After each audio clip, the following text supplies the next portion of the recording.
नमस्कार। जोहार। झारखंड नगर निकाय चुनाव दलीय नहीं है, लेकिन धनबाद में जो हो रहा है वो किसी विधानसभा चुनाव से कम नहीं। नामांकन के आखिरी दिन एक ही पार्टी के भीतर से बगावत, एक ही शहर में कई शक्ति प्रदर्शन और आरोप, साजिश, विश्वासघात और सामाजिक विभाजन का। धनबाद की राजनीति इस वक्त उबाल पर है। बीजेपी समर्थित उम्मीदवार संजीव अग्रवाल, लेकिन विरोध किसका? कांग्रेस का नहीं, जेएमएम का नहीं, विरोध आ रहा है बीजेपी के अपने नेताओं से। झरिया की बीजेपी विधायक रागिनी सिंह के पति और पूर्व विधायक संजीव सिंह ने मेयर पद के लिए नामांकन दाखिल किया। साथ ही बीजेपी नेता मुकेश पांडे और मृगुनाथ भगत भी मैदान में। यानी एक नहीं, दो नहीं, तीन दावेदार, और सभी किसी न किसी रूप से बीजेपी से जुड़े हुए हैं। प्रदेश अध्यक्ष आदित्य साहू का बयान आया, दलीय चुनाव नहीं है, कोई भी लड़ सकता है, लेकिन अनुशासनहीनता बर्दाश्त नहीं होगी। सवाल ये है, अगर ये दलीय चुनाव नहीं तो फिर अनुशासन की चेतावनी क्यों? और अगर अनुशासन है तो इतने नामांकन कैसे? पूर्व विधायक संजीव सिंह समर्थकों के साथ नामांकन करने पहुंचे। 2 घंटे बाद बीजेपी समर्थित संजीव अग्रवाल भी हजारों कार्यकर्ताओं के साथ समरणालय पहुंचे।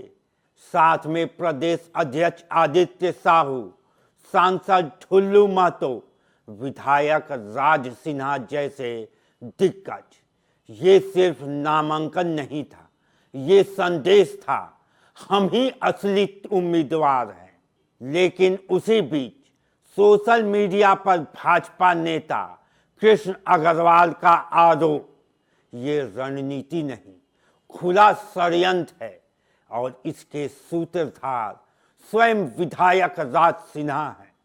अब सवाल ये है, क्या ये राजनीतिक असहमति है या पार्टी के भीतर शक्ति संतुलन की जंग?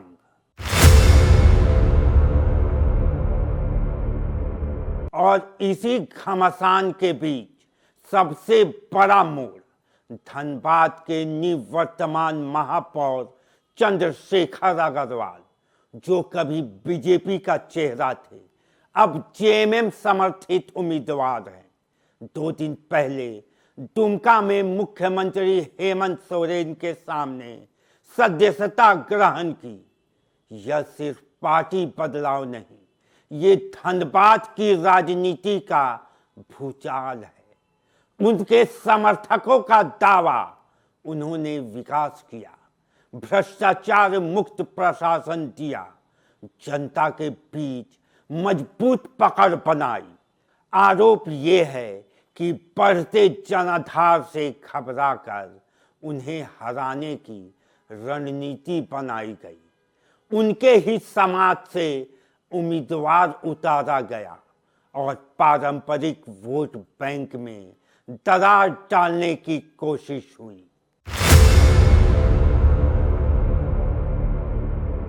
कहा जा रहा है कि ये सिर्फ मेयर की कुर्सी की लड़ाई नहीं, ये व्यवसायी वर्ग, मध्यम वर्ग और मारवाड़ी समाज के बीच विभाजन की कोशिश है।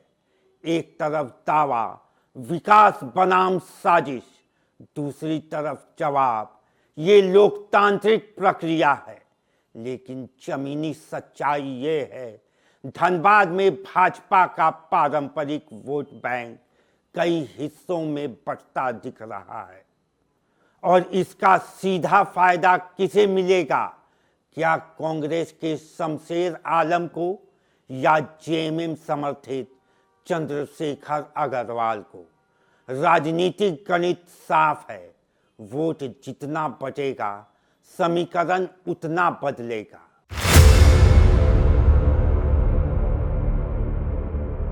धनबाद की जनता अब देख रही है एक पार्टी के भीतर टकराव, पूर्व मेयर का पाला बदलना, नेताओं के बीच खुला आरोप प्रत्यारोप और सोशल मीडिया पर साजिश की कहानी। ये चुनाव तय करेगा क्या विकास का दावा भारी पड़ेगा या संगठन की शक्ति या फिर बगावत का असर धनबाद प्रयोगशाला बनेगा या राजनीतिक चेतावनी। एक बात साफ है, ये मुकाबला अब सिर्फ मेयर का नहीं रहा, ये प्रतिष्ठा, प्रभाव और राजनीतिक भविष्य का चुनाव है। अब फैसला जनता करेगी, विकास या विभाजन, नेतृत्व या षड्यंत्र, राजनीति या विद्रोह। धनबाद बोलेगा और इस बार उसकी आवाज झारखंड में गूंजेगी। आपकी क्या राय है हमारे इस वीडियो पर? कमेंट कर जरूर बताएं। जय हिंद, जोहार झारखंड।